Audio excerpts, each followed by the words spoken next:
Selamat pagi Bapak Ibu Saudara sekalian yang kami kasih dalam Tuhan Yesus Kristus. Selamat berjumpa kembali dengan kami dari Restoration Christian Church di Los Angeles. Hari ini hari Minggu tanggal 2 Juli tahun 2023 dan kita akan membahas sebuah topik yang diberi judul The Last Days atau hari-hari terakhir yang akan kita ambil dari kitab 2 Timotius pasal yang ketiga ayat 1 sampai dengan 9 dari surat Rasul Paulus kepada Timotius, 2 Timotius 3 ayat 1 sampai 9. Mari kita berdoa terlebih dahulu.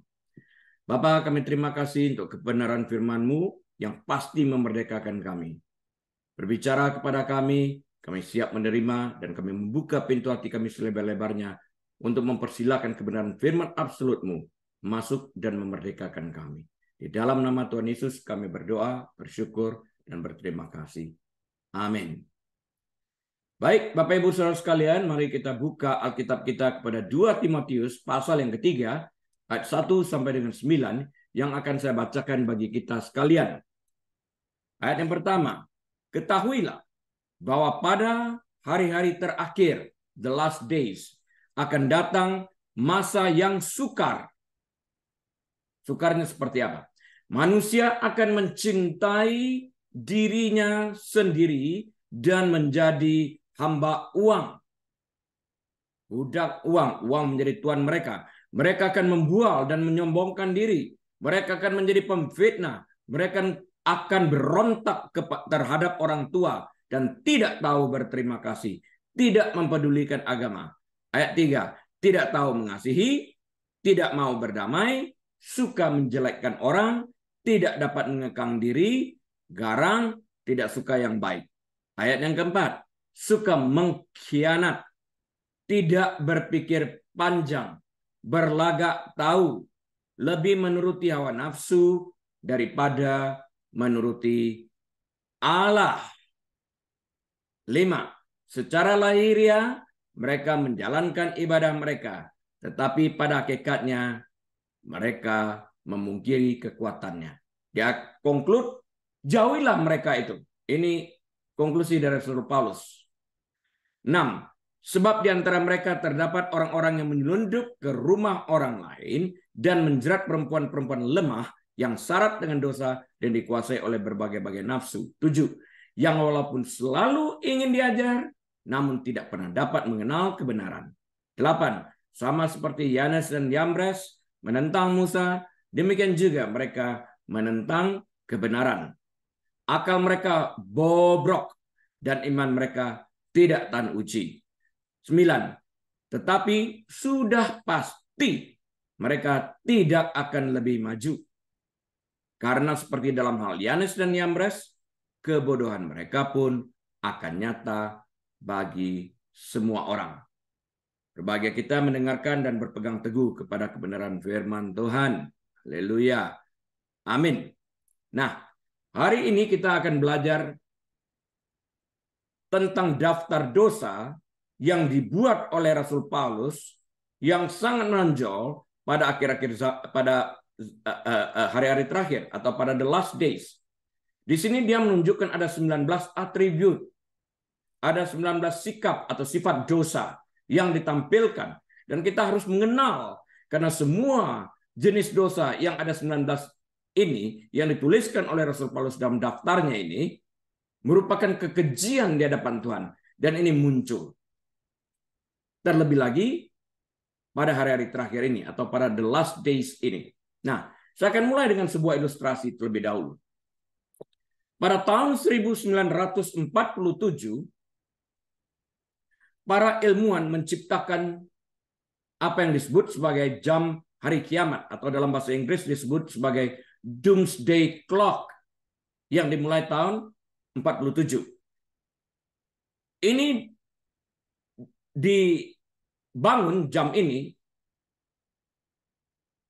dibuat untuk menunjukkan secara simbolis bahwa dunia sudah semakin dekat dengan masa penghancuran oleh nuklir. Itu tujuan membuat jam ini, untuk memperingatkan kepada manusia. Itu dibuat pada tahun 47.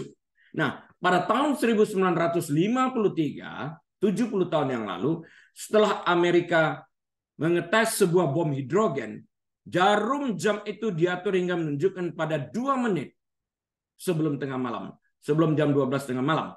Karena hari kiamat diperkirakan akan terjadi pada tengah malam. Jadi mereka menyetel sedemikian rupa terjadi pergantian jam pada tengah malam ini. Sejak saat itu jam-jam terus diatur demikian, digerakkan maju atau mundur sebanyak 13 kali. Waktu terlama dan teraman yang ditunjuk jam itu adalah pada tahun 1991 setelah Amerika dan Rusia menandatangani perjanjian pengurangan senjata. Jam itu diatur menunjuk pada 17 menit sebelum tengah malam. Tadinya 2 menit, sekarang 17 menit sebelum tengah malam.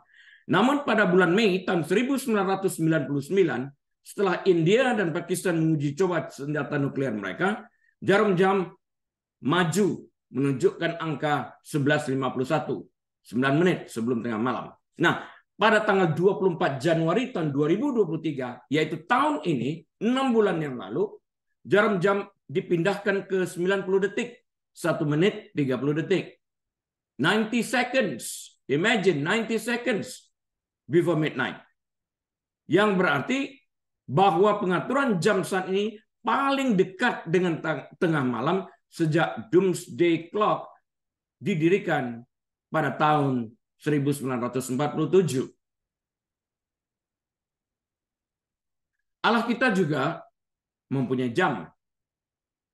Ya, selama berabad-abad peramal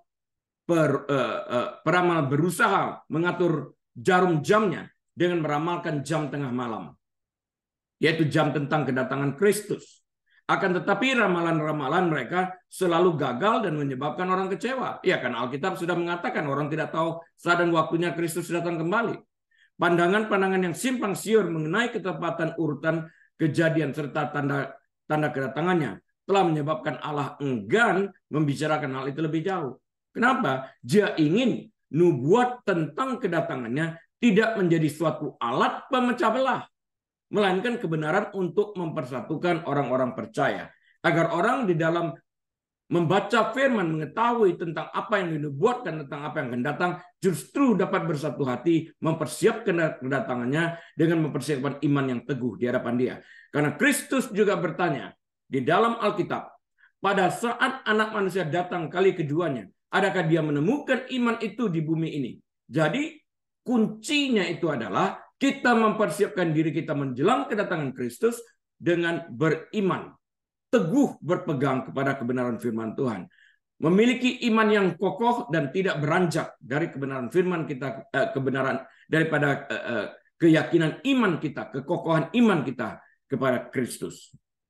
Saat Yesus berbicara mengenai kedatangannya, kita diingatkan agar siap sedia. Jangan sampai iman kita luntur. Itu tertulis dalam Matius 24, ayat yang ke-44. Kita harus setia melayani kepentingan Kristus. Dalam Matius 24, ayat 45. Dengan setia melayani kepentingan sesama. Jangan sampai kita menjadi selfish. Kita menjadi egois. Dari sendiri kepada sendiri untuk diri sendiri. Nggak bisa hidup seperti itu. Serahkanlah jarum jam kedatangan Allah di tangannya, karena Dia yang tahu, yaitu Bapa Surgawi. Di dalam hal ini, anak dalam posisi sebagai diutus dalam bentuk manusia tidak mengetahui, hanya Bapa yang mengetahui tentang ini. Karena itu mari kita siapkan hati kita seakan-akan Kristus akan datang hari ini, sehingga kita dapat memberikan yang terbaik saat Ia datang kali keduanya nanti.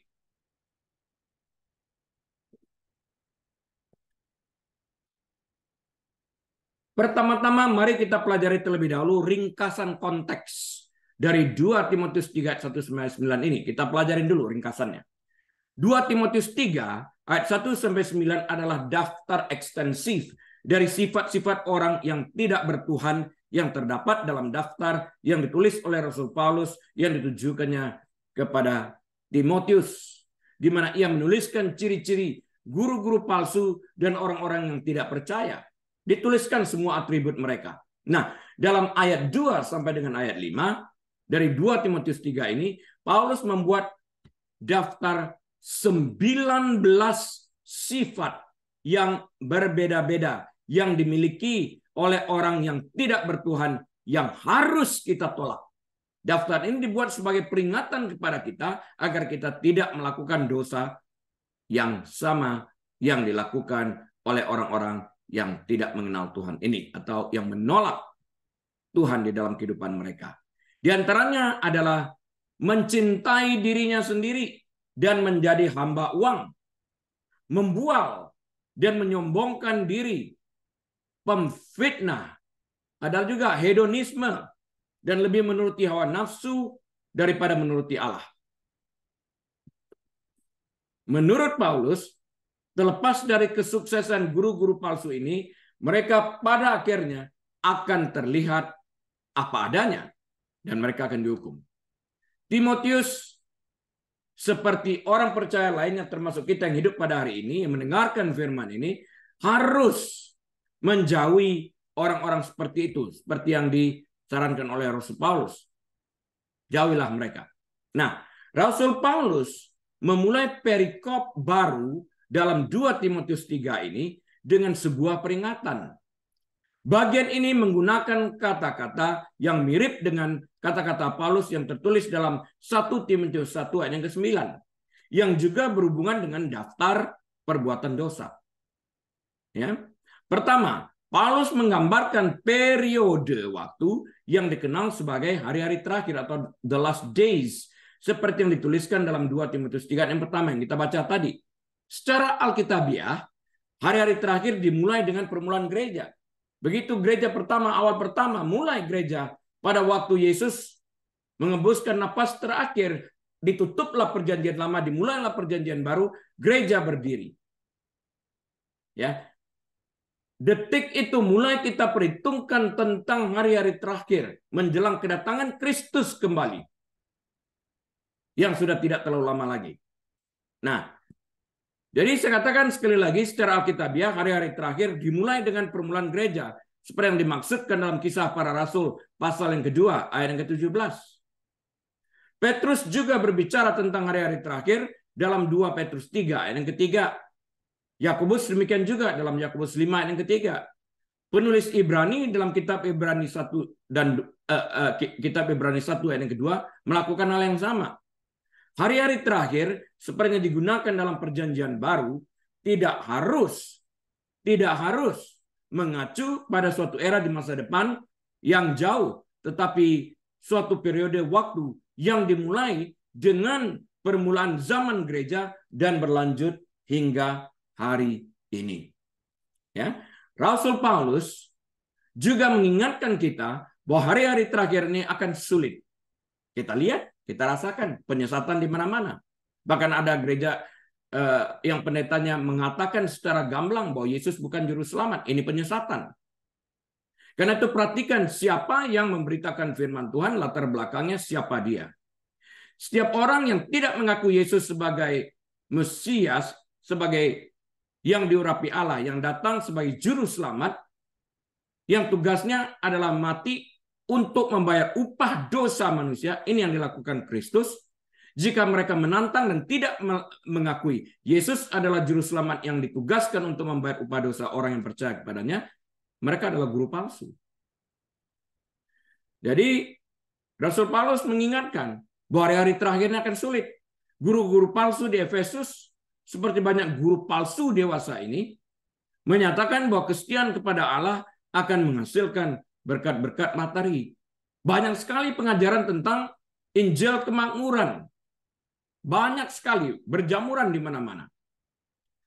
Sebaliknya Rasul Paulus dengan jelas mengajarkan bahwa hidup kudus akan sulit. Ayat-ayat berikut mencatat dosa-dosa orang jahat yang ditemukan pada zaman Paulus. Masalah yang masih terlihat sampai hari ini. Nah, Rasul Paulus memulai dengan daftar yang ekstensif. Ada sekitar 19 sifat secara keseluruhan saya katakan tadi. Atribut yang ditemukan pada orang jahat pada zaman Rasul Paulus. Karena itu dia mencatat, dia melihat, dia mengobservasi, dan kemudian dia membuat catatan akibat hasil daripada observasinya ini. Dan semua atribut ini masih terlihat sampai pada hari ini. Bahkan meningkat dalam intensitasnya. Setiap orang percaya harus menjauhkan diri dari keseluruhan sifat yang ditulis oleh Rasul Paulus ini. Ayat 2 dari 2 Timotius 3, ayat 2 sendiri mencatat 8 atribut.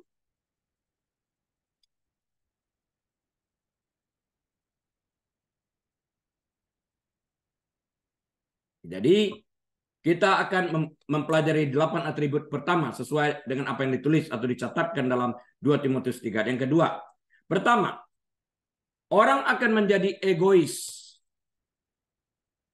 Mementingkan diri sendiri, tidak peduli kepada orang lain.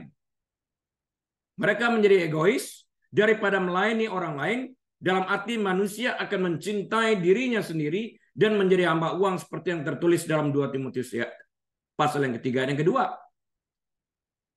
tidak peduli kepada orang lain. Perintah untuk mengasihi sesama manusia diabaikan di dalam hal ini. Yang lalu kita berbicara juga berapa banyak orang miskin yang kita ketemukan yang sudah diperingatkan oleh Tuhan Yesus. Orang miskin akan selalu bersama-sama dengan kamu.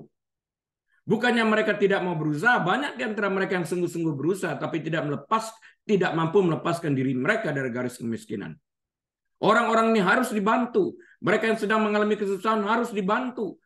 Posisikan diri kita pada mereka. Pertanyaannya menjadi, jika aku pada posisi orang yang sedang mengalami kemalangan ini, apakah yang kuharapkan daripada orang-orang yang lebih beruntung dari diriku?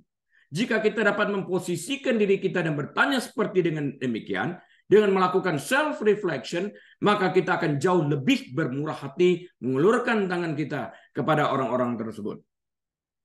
Contoh keegoisan apa? Nah, contoh keegoisan adalah kita mungkin memiliki orang yang egois dalam hidup kita, yang memanipulasi kita untuk meminjamkan uang kepada mereka, tetapi mereka tidak pernah berniat untuk mengembalikan uang yang mereka pinjam dari kita, bahkan ketika kita membutuhkannya. Ini egois. Dalam hal ini, perilaku mereka menunjukkan bahwa hanya mereka yang memiliki kebutuhan dan tidak peduli bahwa orang lain juga memiliki kebutuhan yang sama. Kedua, orang jahat akan terobsesi dengan kekayaan. Hal-hal materi itu sendiri tidak jahat, tetapi cinta akan uang adalah akar dari segala kejahatan. The money itself has no problem, but the love for the money is the root of all evil. Yang ketiga, orang-orang ini akan bangga banget. Artinya mereka disibukkan dengan orang-orang yang memperhatikan mereka dan tindakan mereka. Mereka senang kalau seluruh perhatian terarah kepada mereka. Mereka menjadi pusat perhatian. Ini terkait dengan konsep apa? Ini terkait dengan konsep arogansi, di mana mereka menaruh harapan pada orang lain untuk memandang mereka sebagai orang penting.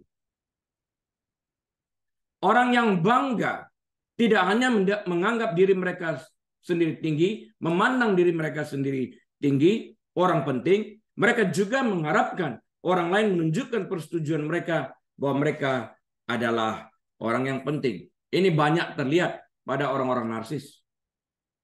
Yang keempat, orang seperti itu akan menjadi sombong.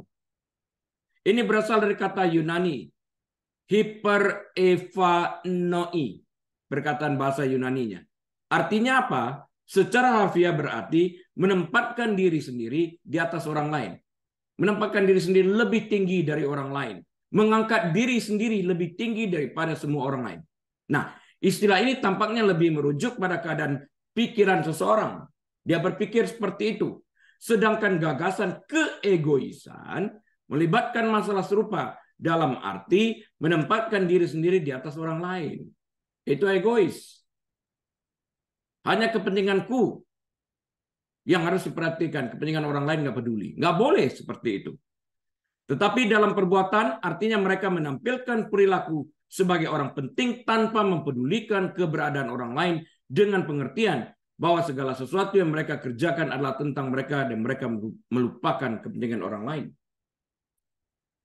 Kita melihat akan hal ini. Seperti misalnya tentang orang Samaria yang baik hati itu, dia melihat ada sesama manusia, sekalipun itu adalah orang Yahudi yang barusan habis dirampok dan terluka, dia membawa ke hotel, merawat, memberikan uang. Itu sesama manusia yang harus diperhatikan. Petrus di depan bait Allah melihat orang yang lumpuh, seorang pengemis, uang, emas dan perak kami nggak punya, tapi apa yang ada pada kami berikan. Apa yang mereka punya? Iman. Karena itu bangkit dan berdirilah. Kepedulian ini menghasilkan sesuatu yang baik bagi lingkungan di mana kita berada. Kita harus mengerti bahwa kita bukan hanya hidup sendirian. Masih banyak orang-orang lain di sana yang merupakan sesama manusia yang dimaksudkan oleh Alkitab karena mereka pun diciptakan segambar serupa dengan kita. Allah menciptakan orang miskin, orangnya, tidak kemiskinannya. Allah juga menciptakan orang jahat, orangnya, bukan kejahatannya. Kejahatan itu pilihan. Kemiskinan itu status yang terjadi di dalam kehidupannya apapun penyebabnya. Kelima, orang-orang jahat ini akan menjadi kasar atau kejam, abusive banget. Kata Yunani yang digunakan di sini merujuk pada fitnah, kejahatan atau kekejaman terhadap orang lain. Blasphemy di dalam hal ini, ya. Abusive.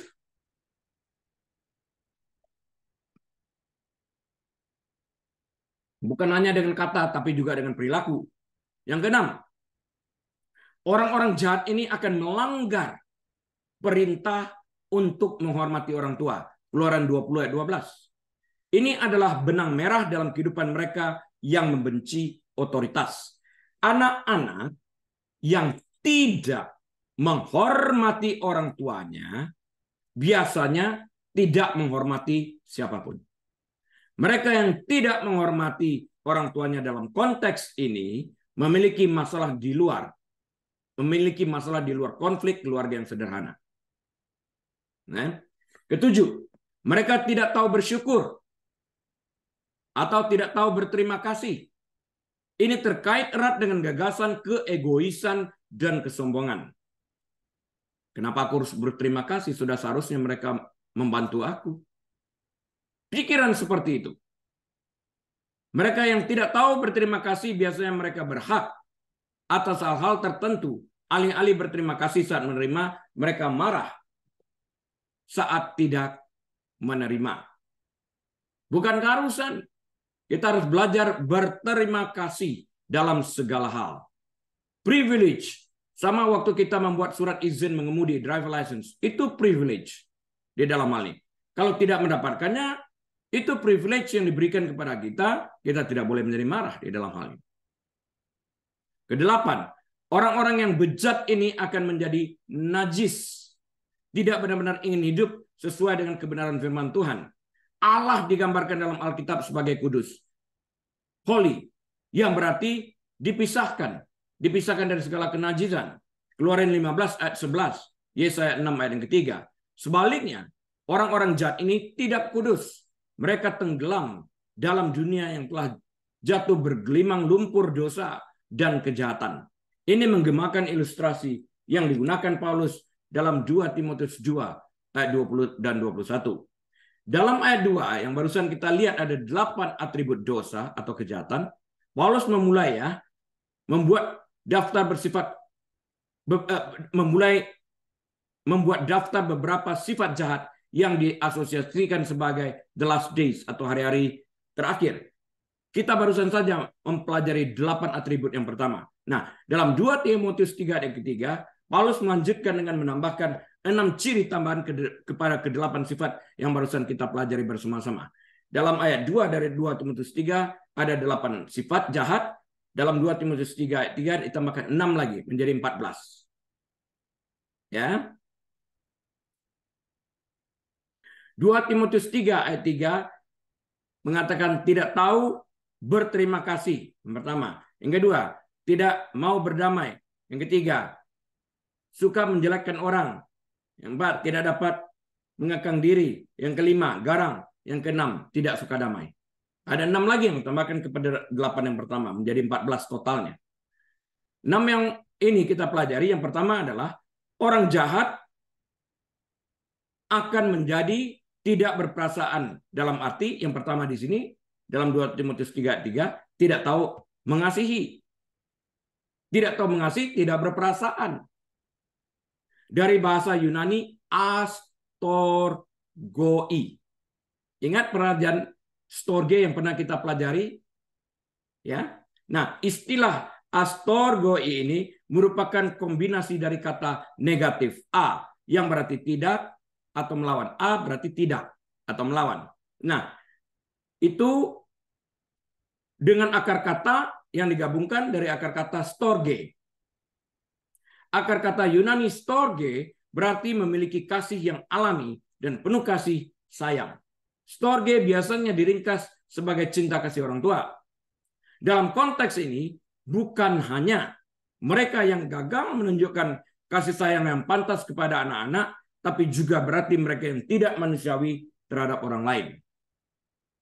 Ya, ada storge, ada agape, ada eros dan sebagainya ini. Ya. Kedua, orang jahat tidak menyenangkan.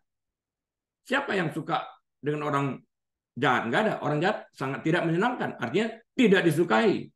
Unappeasable. Dalam arti tidak mau berdamai. Orang jahat itu tidak mau berdamai. Raja Daud mengatakan bangsa keledai, dia menyebutkan. Ya. Aku ajak berdamai, mereka ingin berperang. Itu yang dikatakan. Dari keturunan Ismail dikatakan seperti itu oleh Raja Daud. Nah, perkataan ini berasal dari kata Yunani aspondoi. Ini berarti mereka yang menolak untuk berpegang pada kesepakatan, pada asas-asas kesepakatan, dan mereka tidak dapat diyakinkan untuk menyepakati apapun. Singkatnya, mereka tidak mau berdamai. Itu aja. Yang ketiga, orang-orang jahat ini akan menjadi pemfitnah. Dalam arti suka menjelekkan orang lain. Ngomong di balik punggung. Menjelek-jelekkan orang lain. Dibumbuin, tambah kata-kata lain. Istilah dalam bahasa Yunani-nya adalah diaboloi. Diabolik. Ya. Yang berarti orang yang berbohong, memfitnah, menyesatkan, atau membuat tuduhan palsu yang bersifat kejam dan sangat jahat. Ini adalah akar kata bahasa Inggris seperti diabolik. Dari sudut pandang Kristen, diabolik adalah suatu gelar setan, iblis. Artinya, si penyesat. Diabolik artinya si penyesat, si pendusta, dan si pemfitnah dengan tujuan merugikan dan membawa bencana bagi orang lain. Ciri dunia yang telah jatuh ini adalah kecenderungan untuk menjatuhkan orang lain dengan gosip, kebohongan, fitnah, dan perkataan yang penuh kebencian.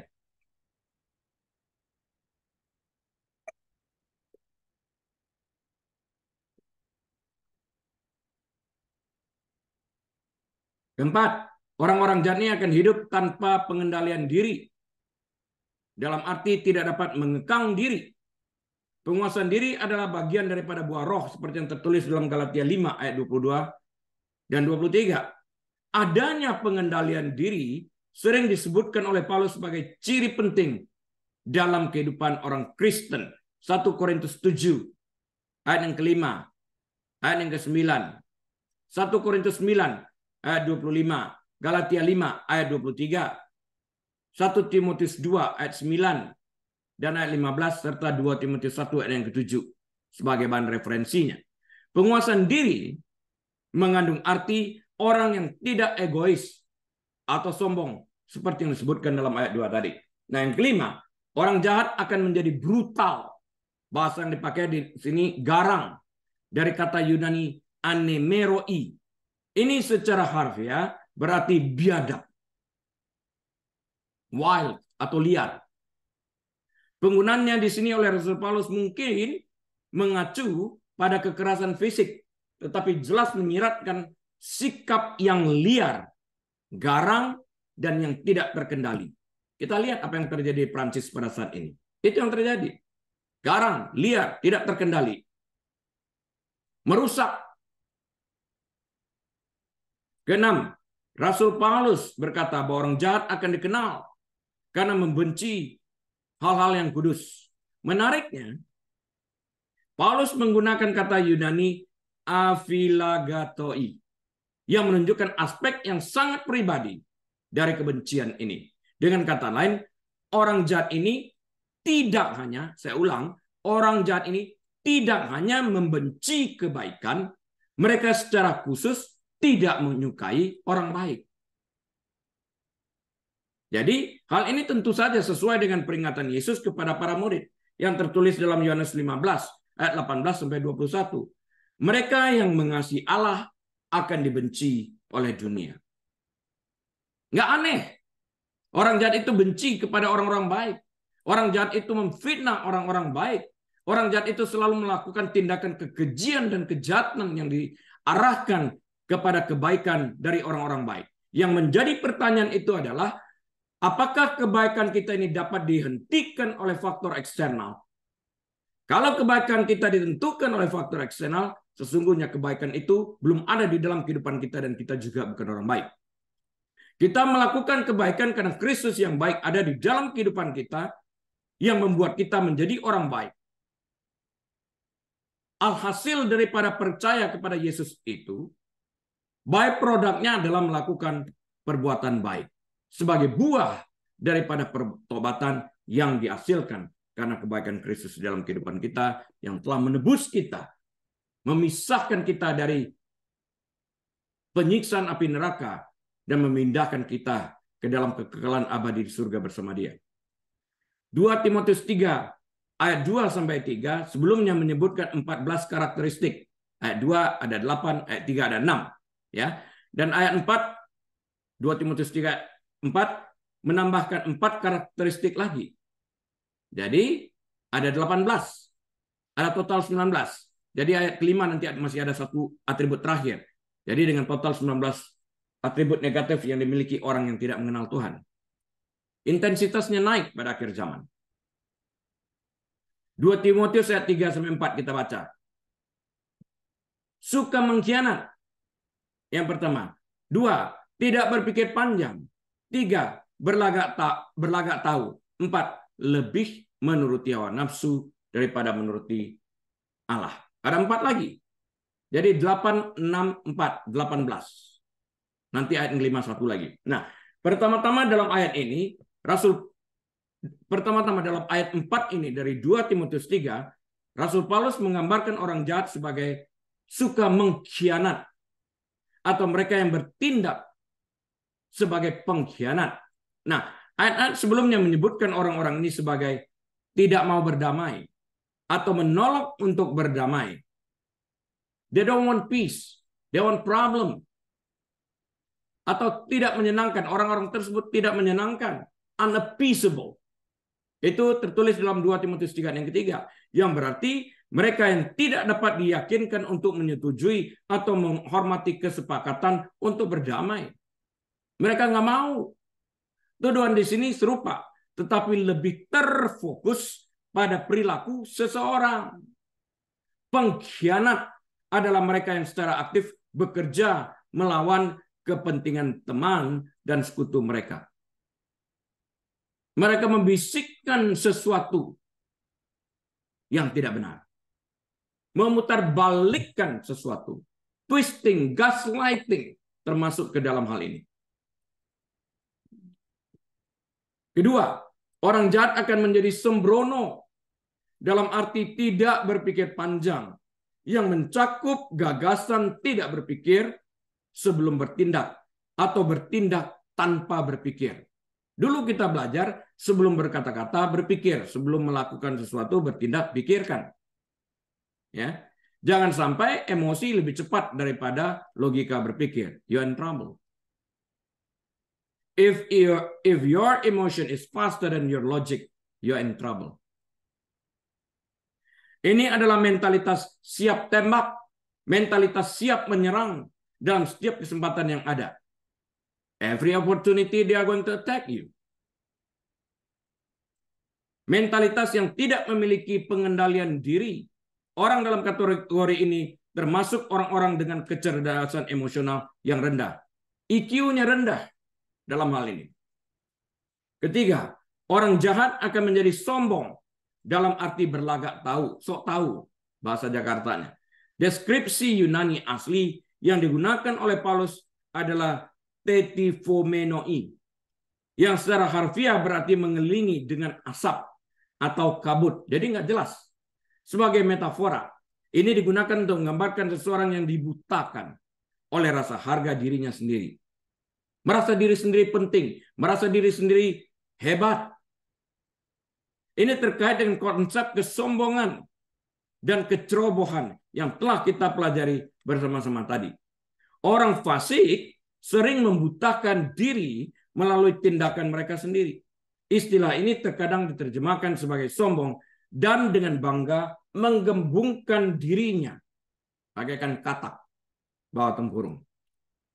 Padahal masih bawah tempurung, menyangka sudah melihat seluruh dunia. Keempat, orang jahat akan lebih mementingkan hedonisme dan hiburan daripada kehendak Tuhan. Ini adalah penghalang utama untuk beriman kepada Injil. Banyak orang menolak gagasan kekristenan dengan alasan bahwa mereka harus meninggalkan kesenangan-kesenangan yang bersifat dosa ini. Ini seperti yang disarankan oleh istilah lain dalam daftar Rasul Paulus, adalah asumsi yang picik dan bodoh. Sebenarnya, tidak ada yang lebih merdeka daripada iman yang menyelamatkan di dalam Tuhan Yesus Kristus, seperti yang tertulis dalam Yohanes 10, ayat yang ke-10. Pengenalan akan Kristus ini adalah the true freedom.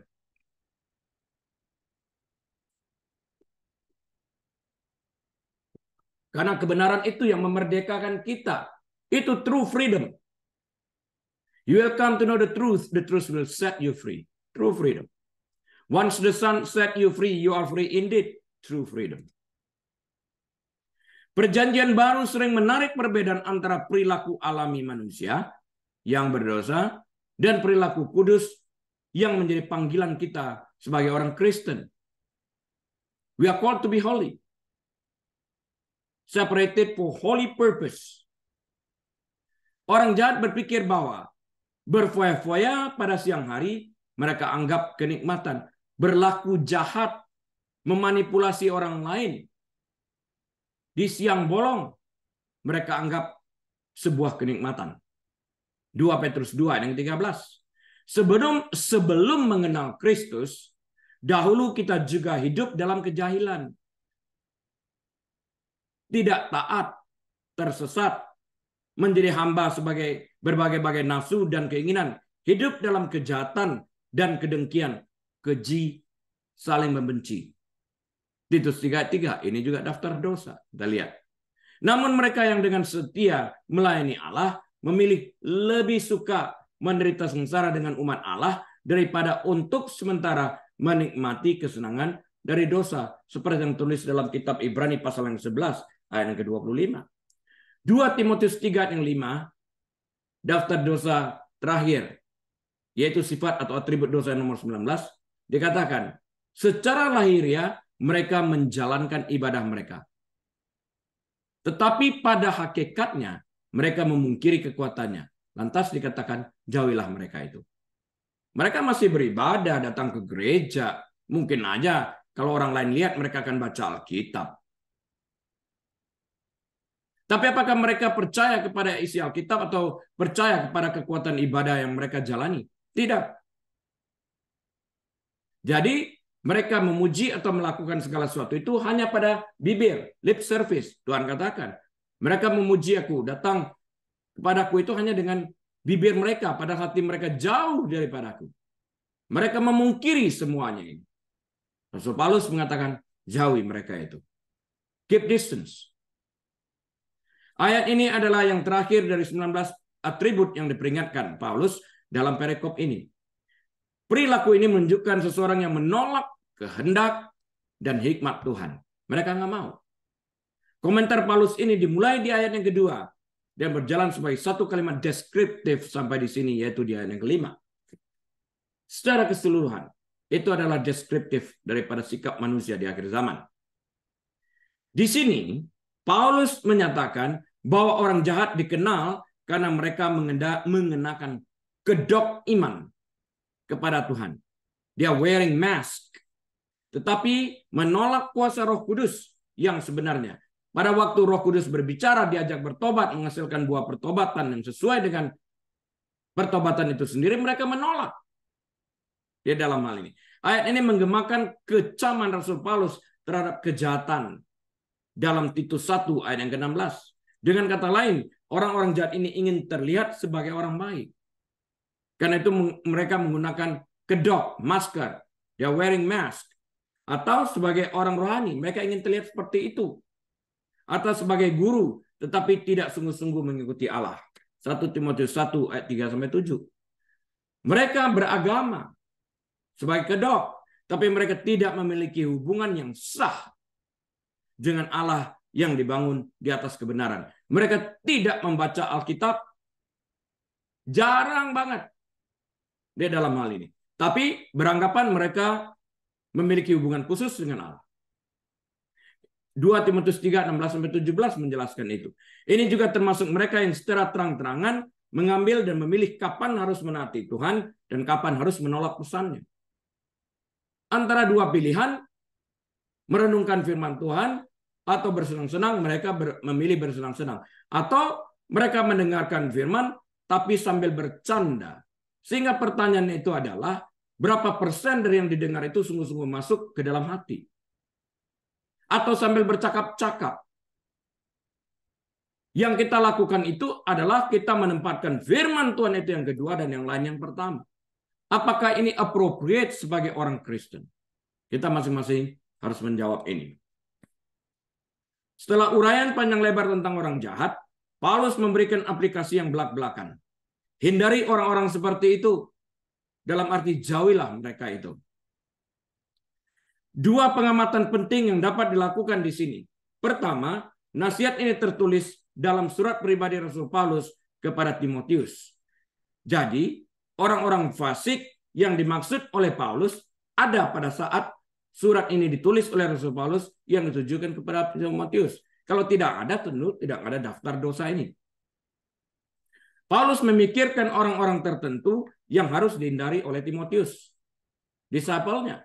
Orang-orang ini dapat menggoda dia untuk berbuat dosa atau membelokkannya dari pengajaran yang benar. Pisahkan diri. Kedua, bagaimanapun menghindari guru palsu, dengarkan baik-baik, menghindari guru palsu agak berbeda dengan berurusan dengan orang lain. Paulus dengan jelas mengajarkan di tempat lain bahwa sama sekali tidak mungkin menghindari kontak dengan orang berdosa karena kita masih hidup di dunia yang syarat dengan dosa ini. Kita masih hidup di dunia ini. Ya, 1 Korintus 5 ayat 9-10. Sementara menjauhi amoralitas penting secara umum. Timotius secara khusus menjauhi mereka yang mengaku mengikut Tuhan namun menyangkalnya melalui tindakan dan ajaran palsu mereka. Ini jelas, kalau kita sudah melihat mereka mengajarkan sesuatu yang bersifat menyesatkan, palsu, jauhi mereka. Sangat penting bagi orang Kristen untuk menunjukkan pemisahan yang jelas dari mereka yang mengaku sebagai orang Kristen, tapi tindakannya mengatakan sebaliknya. Dari buahnya kita akan tahu. Apalagi kalau mengajarkan memanggil, mengajak orang ramai-ramai dengan mengajarkan bahwa Yesus bukan juru selamat. Ini jelas-jelas sesat dan menyesatkan banget. Saya baru beberapa hari yang lalu ini saya dengarkan tentang itu. Yesus bukan juru selamat, kata pendeta ini. Ini menyesatkan, sangat sesat. Jauhi orang-orang seperti ini. Apa artinya secara lahiriah? Mereka menjalankan ibadah mereka, tetapi pada hakikatnya mereka memungkiri kekuatannya. Seperti yang tertulis dalam 2 Timotius 3:5 tadi. Dalam 2 Timotius 3, Rasul Paulus menggambarkan sifat manusia di hari-hari terakhir, seperti yang telah kita bahas, ada 19 atribut tadi. Dalam uraiannya, Rasul Paulus memperingatkan orang-orang yang dicirikan sebagai orang yang menjalankan ibadah mereka, tetapi pada hakikatnya mereka mengungkiri kekuatannya. 2 Timotius 3:5 kan? Paulus kemudian mengeluarkan perintah ini, jauhilah mereka itu. Nah, maksudnya apa ini? Kita pelajari. Rasul Paulus sering menggunakan kontras untuk menekankan atribut yang ingin dia contohkan atau ingin dia tonjolkan. Dalam 2 Timotius 3 ayat 1-4, Rasul Paulus memberi Timotius daftar panjang perilaku dan sifat dosa yang bertentangan dengan kehendak Allah. 18 atributnya. Dalam ayat 5, atribut yang ke-19, ia memberitahu Timotius untuk menjauhi orang-orang yang mengatakan bahwa mereka adalah orang Kristen dengan mulutnya. Pada penampilan luar mereka memiliki bentuk kesalehan. Tetapi mereka bertindak sebagai orang yang tidak percaya. Mereka menyangkal kuasa kesalehan. Ya, dengan kata lain, mereka hidup di balik topeng kepalsuan di dalam hal ini. Mereka mungkin aja ngangkat tangan. Mereka mungkin saja bawa Alkitab ke gereja. Mereka mungkin saja hafal puji-pujian, tapi mereka menyangkali semuanya ini. Mereka yang memiliki bentuk kesalehan adalah mereka yang menampilkan agama secara lahiriah. Pura-pura kudus, pura-pura suci, kemunafikan, kefasikan, kejahatan. Mereka menampilkan diri sebagai orang saleh, tetapi itu semuanya hanya sekedar untuk penampilan, permainan sandiwara. Tidak ada kekuatan di balik agama mereka. Terbukti dengan kenyataan bahwa hidup mereka tidak berubah. Mereka berbicara tentang Tuhan dan hidup dalam dosa. Dan mereka tidak merasa terganggu dengan perilaku yang mereka tampilkan. Bukankah ini sebuah kemunafikan? Seperti yang ditulis oleh komentator Charles Ellicott. Orang-orang ini mengaku sebagai orang Kristen katanya.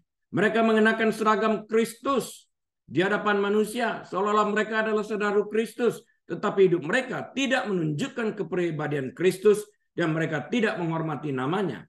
Mereka merusak dan menodai tujuan suci seorang Kristen. Ya. Orang-orang Kristen palsu ini sikapnya merusak. Tidak membawa kemuliaan bagi nama Tuhan. Menodai dan menghancurkan gambaran tentang kekristenan yang sesungguhnya. Paulus memperingatkan bahwa di antara mereka terdapat orang-orang yang menunduk masuk ke rumah orang lain dan menjerat perempuan-perempuan lemah yang syarat dengan dosa dan dikuasai oleh berbagai-bagai nafsu. 2 Timotius 3, 6-7. Nah, ayat yang ketujuhnya, yang walaupun selalu ingin diajar, namun tidak pernah dapat mengenal kebenaran. Kenapa? Karena mereka senantiasa disesatkan oleh guru-guru palsu. Rasul Paulus membandingkan mereka dengan para penyihir jahat yang bernama Yanes dan Yambres. 2 Timotius 3:8 yang kita baca tadi. Yang melawan Musa dan memperingatkan bahwa kebodohan dan pikiran mereka yang rusak pada akhirnya akan terungkap kepada semua orang. Guru-guru palsu ini pada akhir zaman akan muncul dan akan kita lihat kesesatan mereka dan bagaimana cara mereka beroperasi untuk menyesatkan orang lain. Mereka bukan alat di tangan Tuhan, tapi di tangan iblis. Karena itu kita harus menjauhkan diri dan memperingatkan orang-orang di sekeliling kita tentang hal-hal seperti ini berdasarkan kebenaran Alkitab. Tapi tidak mungkin kita dapat mengingatkan teman-teman di sekeliling kita jika kita tidak membaca firman Tuhan. Tidak mungkin. Kuasa Tuhan yang harus menyertai bentuk kesalehan ditunjukkan melalui Roh Kudus dan menghasilkan perubahan hidup kita. Roh Kudus mendiami orang percaya, 1 Korintus 6 ayat 19. Dan memampukan mereka untuk menghasilkan buah roh seperti yang tertulis dalam Galatia 5 ayat 22 dan 23. Kasih, sukacita, damai sejahtera, kesabaran, kemurahan, kebaikan, kesetiaan, ayat 23. Kelemah lembutan, penguasaan diri. Tidak ada hukum yang menentang hal-hal itu. Lihat, beda banget dengan daftar yang dituliskan oleh Rasul Paulus tadi. Atribut yang tertulis dalam Galatia 5 ayat 22-23 yang disebut sebagai buah roh ini merupakan ciri-ciri orang Kristen sejati. Berlawanan dengan daftar dosa yang Rasul Paulus tuliskan dalam 2 Timotius 3 ayat 1-4 tadi, bukan? Nasihat Paulus kepada Timotius sejalan dengan penjelasan Yakobus sebagai bagaimana mengidentifikasikan iman yang sejati dalam Yakobus 2:14-26. Iman yang benar akan dibuktikan dengan apa? Dengan perbuatan baik. Bukan hanya mendengar, tapi melakukan. Karena iman tanpa perbuatan mati. Jadi byproduct adalah kebaikan yang kita tonjolkan sebagai akibat percaya kepada Kristus yang baik. Nah, iman yang benar akan dibuktikan dengan perbuatan baik yang akan terjadi dengan sendirinya pada saat kita sungguh-sungguh mengikuti Kristus. Jika seseorang mengatakan dia adalah seorang Kristen, tetapi tidak menunjukkan bukti dalam hidupnya dengan menghasilkan buah roh, kita harus membuat penilaian tentang dia dan memberikan pertanyaan secara khusus dalam hati kita dengan mengobservasi kehidupan orang tersebut. Apakah dia benar orang Kristen? Dari penampilan luar, ia menunjukkan jati dirinya sebagai orang kudus, tetapi ia menyangkal kuasa Allah dengan tidak membiarkan dirinya dikendalikan oleh Roh Kudus. Tetap aja hidup dalam perzinahan, tetap aja hidup dalam manipulasi, tetap aja hidup dalam nonton film-film kotor, menyangkal kekuatan yang Tuhan berikan oleh Roh-Nya yang kudus yang hidup di dalam kehidupan orang-orang tersebut. Jika imannya tidak murni, ia tidak dapat dikendalikan oleh kuasa Roh Kudus, karena Roh Kudus tidak berdiam di dalam dirinya. Sebagai summary saya, kesimpulan yang dapat kita ambil dari apa yang kita pelajari pada pagi hari ini adalah 1 Korintus 2 ayat 14 mengingatkan kita sekalian bahwa manusia duniawi tidak dapat menerima apa yang berasal dari Roh Allah, karena hal itu baginya adalah suatu kebodohan. Dan ia tidak dapat memahaminya, sebab hal itu hanya dapat dinilai secara rohani. Manusia duniawi mungkin memiliki suatu bentuk kesalehan, tetapi ia menyangkal Allah dalam cara hidupnya. Hanya iman kepada Yesus Kristus yang dapat membawa pembenaran dan transformasi yang sangat dibutuhkan. Karena itu kita wajib berjaga-jaga pada hari-hari terakhir ini agar kita tidak disesatkan oleh guru-guru palsu atau nabi-nabi palsu dengan pengajaran mereka yang menyesatkan, memutarbalikkan kebenaran dan sebagainya, memberikan tuduhan-tuduhan dan sebagainya. Sebagai pengikut Kristus, kita memiliki kewajiban bukan hanya untuk mencintai Yesus Tuhan kita, tetapi juga firman-Nya. Hal ini dibuktikan melalui pembacaan perenungan firman Tuhan. Yosua 1 ayat 8 bahkan mengatakan perenungkan firman-Mu siang dan malam. Tidak ada alasan apapun juga yang dapat kita pakai untuk tidak merenungkan firman Tuhan. Kita tidak dapat memberikan alasan dalam bentuk apapun juga. Tuhan Yesus memberkati. Amin. Mari kita berdoa. Bapa Surgawi, kami berterima kasih. Hamba-Mu telah berhenti berbicara, tapi Engkau Tuhan berbicara terus dalam kehidupan kami melalui Roh-Mu yang kudus, untuk mengingatkan kami agar hidup kami benar di hadapan Engkau. Jemaat yang dikasihi Tuhan, mari kita angkat kedua tangan kita, buka pintu hati kita selebar-lebarnya. Terima berkat Tuhan. Tuhan memberkati engkau dan melindungi engkau. Tuhan menyinari engkau dengan wajah-Nya dan memberi engkau kasih karunia. Tuhan menghadapkan wajah-Nya kepadamu dan memberi engkau damai sejahtera. Tuhan membuat engkau menjadi kepala dan bukan ekor, naik dan tidak pernah turun. Diberkatilah engkau saat engkau masuk, diberkatilah engkau saat engkau keluar, diberkati bakulmu, diberkati tempat adonanmu, diberkati kandunganmu, diberkati pekerjaanmu, diberkati rumah tanggamu, diberkati kesehatan, diberkati pelayananmu. Apa saja yang kau kerjakan, Tuhan akan menolong dan membuat engkau berhasil. Dan biarlah